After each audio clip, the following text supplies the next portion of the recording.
मैं 10 मैंने पॉइंट मैंने नोट किए आज की जो आज का दिन था, खासकर इस प्रेस कॉन्फ्रेंस के हवाले से। और इस प्रेस कॉन्फ्रेंस ने खान साहब के सारे नरेटिव को, जो 2 दिन से तो नहीं बल्कि पहले से इन्होंने जो इंटरनेशनल एक कहा कि मैं एक इतना बड़ा लीडर बन चुका हूं कि मुझे सारी दुनिया जो है वो निकालने के लिए कोशिशें कर रही है, तो सारे उस गुब्बारे से आज हवा निकाल दी उन्होंने। अब देखें अगले जलसे में कौन सा चूरन बेचते हैं ये। लेकिन जो 10 पॉइंट मैंने जो नोट किए वो जो एक तो आप ये खुद कह चुके हैं एनआरओ के हवाले से कि ये कहते थे जी मुझे एस्टेब्लिशमेंट ने ये ऑप्शन दिए, हालांकि खुद बुला के ये ऑप्शन भेजते रहे हैं और उन्होंने रिफ्यूज किया था आगे से अपोजिशन ने उस वक्त की। बल्कि इनके एनआरओ की मिन्नतें करते रहे नैब के केसों से बचाया जाए, बिलावल साहब को बना लें, ये कर लें वो कर लें। तो ये खान साहब की जो बाहर बातें बताते हैं, कहते हैं 56 इंच की छाती इनकी, वहां वो सिर्फ अवाम के लिए है। वो आखिरी वक्त में बड़े बेआबरू के होके इस कूचे से निकले थे वो। तो एक तो सबसे पहला पॉइंट ये बताना चाहूंगा, उन्होंने कहा कि जो एक इन्होंने एक नैरेटिव बिल्ड किया है कि धमकी अमेज मरासला आ गया। एक तो उन्होंने कहा उसमें कोई वर्ड्स कॉन्स्पिरेसी आई नहीं, और मैंने सबसे पहले शुरू इस वजह से किया है कि इस मुल्क का दिफा वो इमरान खान साहब के कंट्रोल में नहीं था, वो आर्मी के कंट्रोल में है। और उन्होंने आज ये कहा है कि हमने सिर्फ सफारती अल्फाज के लिए एहतजाज किया है, हमने उसको एज ए थ्रेट नहीं लिया उसको। तो खान साहब को चाहिए कि अब ये इसको फुल स्टॉप लगाएं प्लीज। इसके ऊपर बिल्कुल ये जो इन्होंने कहा है ना कि मुझे धमकियां दी तो मुझे निकाला जा रहा है, तो वो नहीं। और दूसरी बात आपने की एनआरओ की, ये कहते थे जी वो मुझे एस्टेब्लिशमेंट ने कहा है, उन्होंने दूसरी दफा ये कहा है कि हमने नहीं कहा, ये इनकी खुद प्रपोजल्स की टीम, और इन्होंने कहा था जाके आप पीडीएम से बात करें। तीसरा उन्होंने बात की कि अदालत ये बार बार चीख रहे हैं कि मैंने क्या जुर्म किया है जो रात को अदालतें खुली हैं। उसका जवाब बड़ी खूबसूरती से उन्होंने दिया। उन्होंने कहा ईवान खुल सकता है, अगर असेंबली चल सकती रात को तो अदालतों को रात को खुलने में क्या तकलीफ है भाई। चौथा उन्होंने कहा कि हमने जो कुछ ये इस वक्त आर्मी के खिलाफ इन्होंने जो कैंपेन शुरू कर रखी है, हम उस पर एक्शन लेंगे, लेना भी चाहिए। और दूसरा आपने बताया कि एक तो बाजवा साहब की एक्सटेंशन की बात उन्होंने कहा जी, वो एक यहाँ पे ये भी रूमर्स ये उड़ाते थे कि शायद खान साहब उनको एक्सटेंशन नहीं दे रहे थे, तो ये तब मसाइल बने हैं। आज उन्होंने वो क्लैरिफाई कर दिया। फिर इस क्वेश्चन को उन्होंने क्लैरिफाई किया कि बाजवा साहब ओथ टेकिंग सेरेमनी में क्यों नहीं आए। उन्होंने बताया उनकी तबीयत नासाज थी, और मैंने भी कंफर्म किया कि बाजवा साहब को बैक का प्रॉब्लम था, उनको बैक में दर्द था। फिर उन्होंने ये जो बार बार आज इन्होंने हीरो बनने की कोशिश की वहां पे कि जी मैं एब्सोल्युटली नॉट, तो फिर उसकी भी हवा निकाल दी। उन्होंने कहा भाई हवाई अड्डे तो मांगे ही उन्होंने, हालांकि इनके अपने वो मोहित यूसुफ साहब भी कह चुके हैं कि अड्डे किसी ने नहीं मांगे थे भाई, ये उसका भी खत्म कर दिया। अब आगे जो बात चली, जो खासकर बहुत सेंसिटिव मैटर था एटॉमिक एसेट्स हमारे जो है उस पे, और उन्होंने उस पे भी कहा कि वो सेफ हैंड में, आपको परेशानी की जरूरत नहीं है। वो पहले भी इनके कंट्रोल में नहीं थे भाई, ये तो बच्चे हैं, तो लौटे पाड़े अमीर लोगों के बिगड़े हुए बच्चे इकट्ठे करके फिर रहे हैं उनको साथ में। और जो आखिरी में जो चीज कहूंगा खासकर इस मजमे में और अकट के बारे में, इनके एडवाइजर्स और इन्होंने जो एक चीफ ऑफ आर्मी स्टाफ नया बना लिया साथ अपने, वो इन्होंने ट्वीट किए। उन्होंने कहा जी ये एक ने तो कहा जी सैटेलाइट से नजर आ रहा है पेशावर। वो बंदा हर अपनी स्पीच को आरजू द्रूद शरीफ के साथ शुरू करता है, तो ट्वीट देखें उसकी कि वो पता नहीं किस कॉन्टिनेंट की तस्वीर खींच के उसने लगा दी। और दूसरा बंदा है उसने लगा दी है कि ARY नंबर 1 चैनल है, वो पता किया आज किसी ने, वो भी फेक है। तो मजमे के हवाले से गलत खबरें की असल में दे आर मास्टर्स हो चुके हैं सोशल मीडिया पे, और झूठ इस तवातर के साथ बोलते हैं कि वो बस क्या कहें। अच्छा, इन सारी चीजों के बाद एंड पे ये कहूंगा मैं कि जो मर्जी इनको पेश कर लें, इनको जो मानने वाले हैं वो कह देते हैं जी अमेरिका ने सबको खरीद लिया। बिल्कुल सर, यही हो रहा है। नहीं देखे, आजाद कश्मीर की गवर्नमेंट क्यों नहीं खरीद रहा थी अमेरिका पे? वहां पे आपके तो पीटीआई के अपने लोगों ने वहां बगावत कर दी, उनको भी खरीद लेना अमेरिका।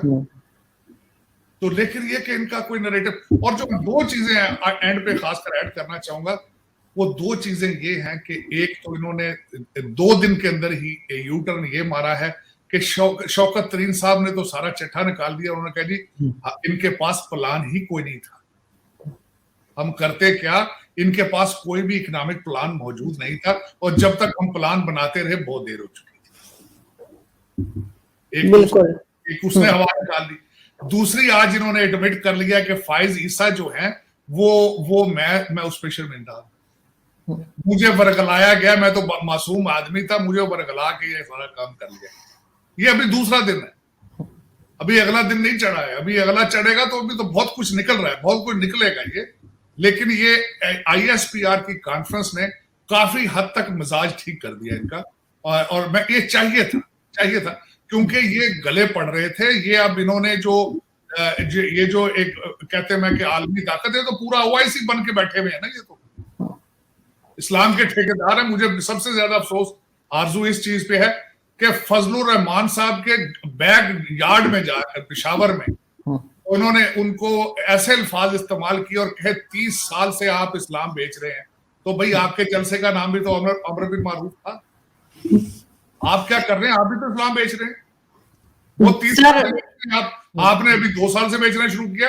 बुनियाद तो आपकी नए पाकिस्तान की थी, लेकिन आपने भी यूटर्न मार के वहीं ले गए आप। सर गेटअप तो एकदम बदल गया उनका, उन्होंने अचानक ही टी शर्ट और जीन्स और जॉगर्स पहनने शुरू कर दिए। तस्बीह भी हाथ से गायब हो चुकी है इमरान खान साहब के। लेकिन साथ साथ वो फोटोशॉप की भी पिक्चर्स भी आपने देखी होंगी जो पेशावर जलसे की लोगों ने लगाई हैं और बताया कि वहां पे कितना क्राउड था और इन्होंने क्या दिखाया। लेकिन सर आगे इन्होंने ये भी कहा है कि कुछ लोग जो पकड़े गए सोशल मीडिया पर, जो आर्मी के खिलाफ और दूसरे इदारों के खिलाफ बोल रहे थे, उनमें से एक जो उनका हेड है फिलहाल, उसने कहा है कि जी मुझे फवाद चौधरी ने कहा था ये सब कुछ करने के लिए। तो फवाद चौधरी साहब भी उस रडार के अंदर आ जाते हैं। इसका मतलब है अब आपको लग रहा है अब ये रुकेंगे, कोई शर्म करेंगे या ऐसे ही चलते रहेंगे? नहीं, देखिए मैंने आपको बताया था कि इनके पास ये कौन PTI के सपोर्टर कौन है। PTI का सपोर्टर था जो पढ़ा लिखा बेरोजगार है, और ज्यादातर उनमें से अच्छे घरों के लड़के हैं। उन्होंने आज तक थाने की शक्ल नहीं देखी। वो थाने में 2-2 थप्पड़ों के साथ उन्होंने खत्म हो जाना, सारी उनकी सारी ये नए पाकिस्तान की हवा निकल जानी 2 थप्पड़ों के साथ। ये क्योंकि दूसरी पार्टियां नून लीग वाले कारोबारी लोग हैं, जियाले जो हैं उन्होंने कोड़े खाए हुए हैं, उन्होंने तशद्दुद, उन्होंने बड़ा कुछ उन्होंने सीखा हुआ। इन बच्चों ने अभी तक सीखा कुछ नहीं, ये सीखेंगे और बड़े जल्दी सीख जाएंगे। मैंने आपको कहा था, मेरा अपना एनालिसिस ये है, ये पहला महीना है इनका घर जाने का। इस महीने के अंदर टोन सेट हो जाएगी कि आगे कहां जाएंगे, और उसके बाद 3 से 4 महीने, अगर 4 महीने इलेक्शन नहीं होते तो PTI उसके बाद इस तरह जाएगी जिस तरह हाथ से रेत जाती। उसकी वजह ये है जी क्योंकि इन्होंने इतनी दफा अपने मैंडेट को चेंज किया। मैंडेट ये लेकर आए थे अकाउंटेबिलिटी का, रिफॉर्म्स का, उससे चेंज करके इन्होंने अपना मैंडेट जो है उसको इस्लामिक रंग दिया। उसके बाद उन्होंने मैंडेट चेंज करके उसको ले गए। ये मेरा मकसद है कि आप इस वक्त खड़े हैं अमेरिका के खिलाफ, हालते जंग में। तो इन्होंने अपने स्टेटमेंट्स, मैंडेट को बहुत दफा चेंज किया। बच्चे बोर हो चुके हैं। ये बच्चे इकट्ठे होते थे डीजे भट्ट के गाने सुनने के लिए, तो अब वो मोड खराब हो चुका है। अब सिर्फ ये है कि अब देखें हमारे इदारे कितनी जल्दी इनको घरों में भेजते हैं। लेकिन जाना इनमें से ना, मैंने बताया ज्यादातर बर्दाश्त नहीं करेंगे। जिस तरह कल जरदारी साहब ने एक इंटरव्यू में कहा कि खान साहब तो खुद छिपकली से डरते हैं। उन्होंने कहा थाने में गए तो ये गोरा साहब जो है ये तो 8 घंटे नहीं निकाल सकेगा वहां।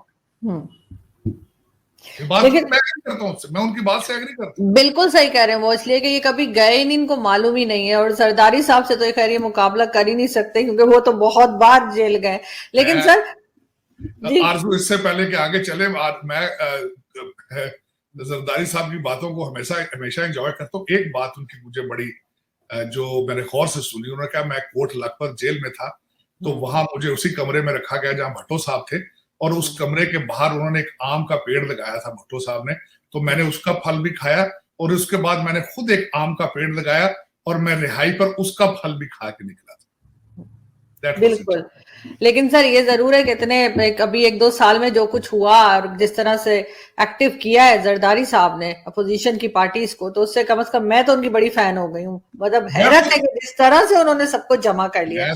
आज मैंने अखबार में पढ़ा, वो कहते हैं जरदारी साहब की सियासत को समझने के लिए यू नीड पीएचडी। एग्जैक्टली तो बिल्कुल जो उनके मुखालिफ है शायद वो भी उनकी इस क्वालिटी को सराहते होंगे। लेकिन सर एक चीज और है, और वो ये कि बहुत से, जैसे कि आप अमेरिका में है तो इसलिए मैं आपसे बात कर रही थी कि इनके बहुत से लोग ऐसे हैं इमरान खान की पार्टी के जो कि जिनके पास अमेरिकन नेशनलिटी है, पासपोर्ट है, जॉब्स है, और वो यहाँ पे अमेरिका मुर्दाबाद के नारे लगा रहे हैं। तो क्या अमेरिका में वहां की गवर्नमेंट या कोई ऑफिशियल्स कोई नोटिस कर रहा है इस चीज को कि पाकिस्तान में क्या हो रहा है उनके खिलाफ? देखिए मैंने देखा यहाँ पर एक तो देखिए मुझे बड़ा सख्त ताज्जुब हुआ कि अमेरिकन सिटीजन अपने मुल्क के खिलाफ पाकिस्तान एम्बेसी के बाहर जाके नारे लगा रहे। देखिए क्या क्या कितना तजाद है। लेकिन इनका सारा जो है ये नशा तो उतार दिया मतीउल्लाह जान ने। अगले दिन गिल साहब के सामने खड़े होकर उसने कहा कि आप तो अभी अमेरिकन यूनिवर्सिटी में जॉब करते हैं और आपके बच्चे अभी अमेरिका में बैठे हैं, तो आप कंडेम क्यों नहीं करते अमेरिका को? सर आपका रुका था, आप रिपीट कर देंगे क्योंकि वो रुक गए, आपका इंटरनेट रुक गया था। नहीं मैं ये कहने लगा था कि उन लोगों के लिए जो हमारे जर्नलिस्ट है मतीउल्लाह जान साहब, उन्होंने गिल साहब से जो अगले दिन कंसल्टेशन की और उन्होंने कहा जी कि आपके बच्चे अमेरिका में बैठे हैं, आप अमेरिका की किसी यूनिवर्सिटी में जॉब करते हैं, आप खुद ग्रीन कार्ड होल्डर हैं और सारी दुनिया को, कौम के बच्चों को आप अमेरिका के खिलाफ भड़का रहे हैं। तो उसी से नजर आता है कि किस तरह का डबल स्टैंडर्ड है। और मेरी रिक्वेस्ट होगी बल्कि अगर आरजू वो सुन रहे हैं कि अगर आपको अमेरिका अच्छा नहीं लगता तो वापस चले गए। कौन सा आपको किसी ने जबरदस्ती रखा है यहाँ?